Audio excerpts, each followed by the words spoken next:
Të nderuar bashkëqytetarë të Shkodrës, me 2 prill shënohen 35 vite nga dita kur rinia shkodrane u ngrit në mbrojtje të votës së lirë, duke lënë një gjurmë të pashlyeshme dhe një kthes të rëndësishme në historinë e vendit tonë.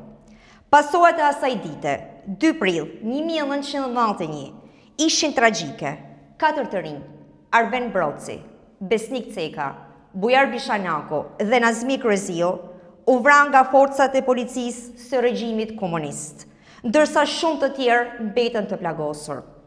Këta dëshmorë të demokracisë mbeten sot një thirrje e gjallë për të gjithë ne, për të ngritur në mbrojtje të lirisë, të drejtave dhe votës së lirë.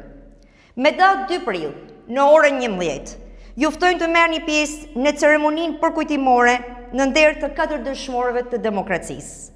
Në këtë aktivitet do të na nderojë me praninë e tij kryetari i Partisë Demokratike, profesor doktor Sali Berisha. Ju mirëpresim.